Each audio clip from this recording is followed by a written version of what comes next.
रहीमन जो उत्तम प्रकृति क्या कर सकत कुसंग, चंदन विष व्यापत नहीं लिपटे रहत भुजंग।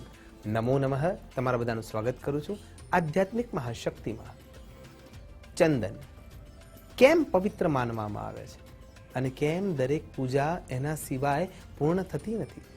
કેમ તમામ પ્રકારના દેવ દેવીઓને આપણે ચંદન અર્પણ કરીએ? અને ચંદન એકમાત્ર એવું વૃક્ષ છે જેમાં ફૂલ નથી, પણ એનું લાકડું અત્યંત સુવાસિત હોય છે।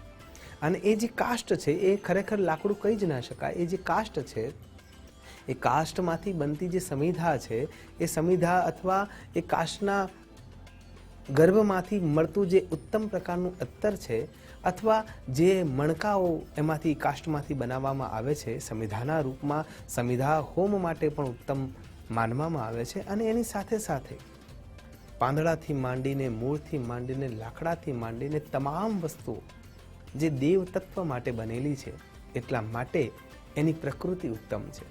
અને રહીમદાસજી એટલે એવું કહે છે, રહીમન જો ઉત્તમ પ્રકૃતિ ક્યા કર સકત કુસંગ, દાખલો આપે છે ચંદન વિષ વ્યાપત નહીં લિપટે રહત ભુજંગ।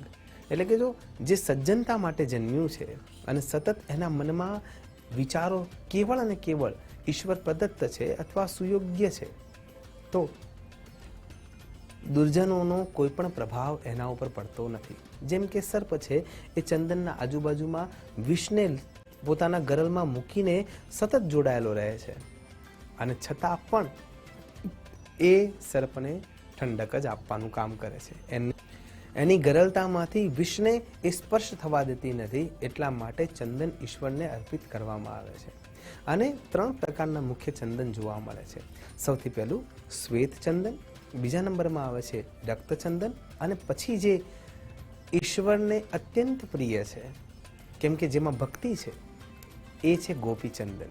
તો સૌથી પહેલા ઈશ્વરને ચંદન અર્પણ કરીએ છીએ તો કયા કયા ચંદન આપણે અર્પણ કરીએ છીએ અને એમાં પણ કોને કોને એ અર્પણ કરી શકાય છે? જેમ કે સફેદ ચંદન છે, એ સફેદ ચંદન મોટા ભાગે ભગવાન શ્રી હરિ નારાયણ અને પિતૃઓને આપણે અર્પણ કરતા હોઈએ છીએ।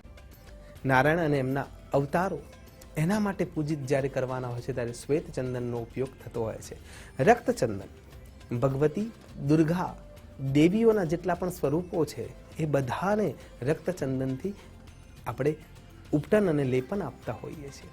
અને વિજ્ઞાનની દ્રષ્ટિએ જોવા જઈએ તો ચંદન શીતલમ લોકે ચંદનાત અપી ચંદ્રમા, ચંદનમ શીતલમ લોકે ચંદનાત અપી ચંદ્રમા, ચંદ્ર ચંદનયો મધ્યે શીતલા સાધુ સંગતિ। એ સ્પષ્ટ રૂપે કહે છે કે આ પૃથ્વી પર કોઈ પણ એક શ્રેષ્ઠતમ પદાર્થ જે છે જે સૌથી વધારે શીતળતા આપે છે તો એ એકમાત્ર ચંદન છે અને એટલા માટે એનું લેપન થતું હોય છે। તો કઈ કઈ જગ્યાએ ચંદન અર્પણ કરી શકાય, લગાવી શકાય? ઈશ્વરને આપણે અર્પણ કરીએ છીએ તો સાચું જ છે, પણ આપણા શરીર માટે પણ એ અર્પિત કરી શકાય છે કેમ કે એનો તિલકમ વિપ્રહસ્તે, એનું તિલક આપણા શરીર માટે ખૂબ ઉત્તમ છે। વિજ્ઞાનની દ્રષ્ટિએ જોઈએ તો આજ્ઞા ચક્રના મધ્ય ભાગથી માંડીને સહસ્રદલ ચક્ર છે એના વચ્ચેના ભાગમાં જે આપણો લલાટ છે, વાલ પ્રદેશ છે, એના ઉપર ચંદનનું લેપન કરવામાં આવે છે। જેમ ભસ્મ દ્વારા આર્ચા કરવામાં આવે છે, ત્રિપુંડ કરવામાં આવે છે, એ જ રીતે જ્યાં જ્યાં ભસ્મ લગાવી શકાય છે ત્યાં ત્યાં શરીર ઉપર ચંદન લગાવી શકાય છે। એટલા માટે જ્યારે વિચાર કરીએ છીએ તો ચંદન જે છે એ લલાટ પર લાગી શકે છે, કાનના કુંડળોના ભાગમાં લાગી શકે છે, ગળાના પક્ષમાં લાગી શકે છે, બંને સ્કંદ એટલે કે બાહુ પર લાગી શકે છે, હાથની કલાઈ જ્યાં મણિબંધ છે ત્યાંથી લાગી શકે છે, ઉપરના મધ્ય ભાગને આપણે સ્પર્શ કરીએ છીએ ત્યારે લાગી શકે છે, કોણીઓના ભાગમાં એ લાગી શકે છે અને એના સાથે શરીર પર, છાતી પર એને લગાવી શકાય છે। અને જ્યારે જ્યારે આપણે ભગવાનની પૂજા અર્ચના જોઈએ છીએ ત્યારે એમાં 16 અંદર એક ઉપચાર એ ચંદનના લેપનનો પણ છે। અભિષેક પૂર્વે ભગવાનના શરીર ઉપર, શ્રી અંગ ઉપર ચંદનના થર લગાવવામાં આવે છે જેથી કરીને ભગવાનને ખૂબ જ આરામ મળી શકે। કેમ કે જેમ કે તિરુપતિ બાલાજી મહારાજ છે, એમની પૂજા અર્ચના કરી છે તો એમાં સૌથી પહેલાં એમને ચંદનનું લેપન કરવામાં આવે છે અને પછી જ અન્ય અભિષેક કરવામાં આવે છે। તો વિજ્ઞાનની દ્રષ્ટિએ વિચાર કરીએ તો એ શરીરની સુખાકારી માટે ખરેખર સુયોગ્ય છે અને એટલા માટે જ એનો આપણે ઉપયોગ કરતા હોઈએ છીએ। પણ હવે ત્રીજા નંબરનું જે ચંદન છે એના વિશે વિચાર કરવા જેવું છે, જેનું નામ છે ગોપી ચંદન। અને ખૂબ જ પ્રચલિત આ કથા છે। ભગવાન દ્વારિકાધીશને એક વખતે માથામાં દુખાવો ઉપડ્યો અને એ દુખાવો ખૂબ જ અસહ્ય હતો, ચારે બાજુ એમની 16,108 પટરાણીઓ, અષ્ટરાણીઓ, મહારાણીઓ, પદાધિકારી જે રાણીઓ છે એ બધા જ ચિંતામાં કે શું કરીએ તો ભગવાનને માથું દુખતું મટે. અને એ વખતે ભગવાનને માથું દુખે છે એ સમાચાર નારદજીને મળ્યા અને નારદજી દોડીને એમને મળવા માટે આવે છે અને કહે છે કે તમને માથું દુખે છે?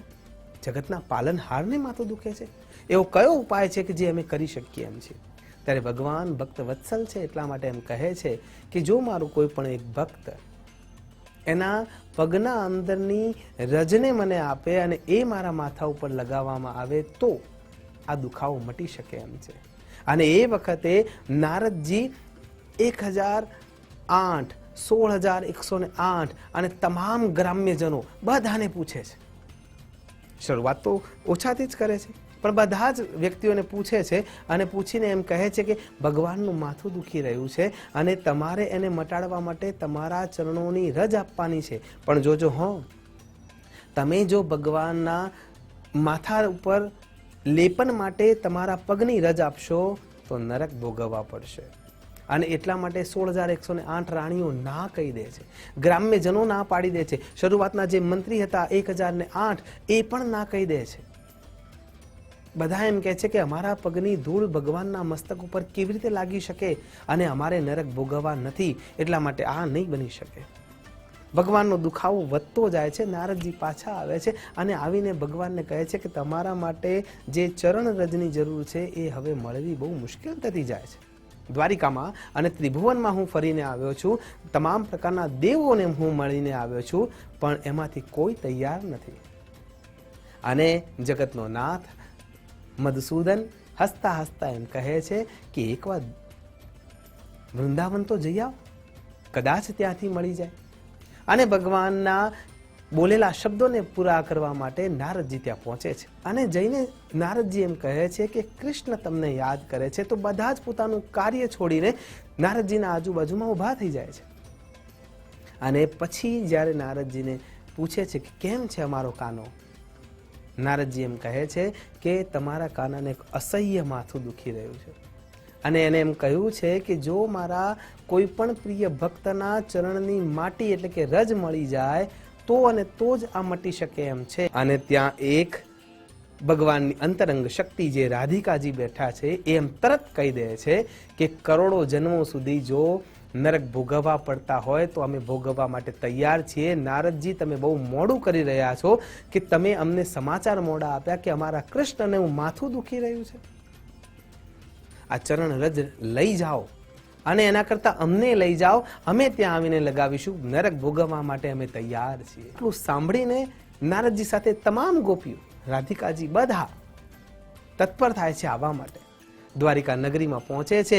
ત્યાં એમના ગોપીઓના ચરણોનો અભિષેક કરવામાં આવે છે અને એના ચરણોમાંથી જે પાણી નીકળી રહ્યું છે, અભિષેકના દ્રવ્યો વહી રહ્યા છે, એમાંથી એક તળાવ તૈયાર થાય છે જેને આપણે ગોપી તળાવ તરીકે ઓળખીએ છીએ. અને એમાં જે માટી એકત્ર થઈ છે, રજ એકત્ર થઈ છે, જે ચિકાશ એકત્ર થઈ છે, એ જ્યારે કૃષ્ણના મસ્તક ઉપર, દ્વારિકાધીશના મસ્તક ઉપર લાગે છે અને એમનું માથું દુખતું મટી જાય છે. અને એ જ ચંદન કે એ માટીમાંથી જે તૈયાર થાય છે એ ચંદન એટલે ગોપીચંદન.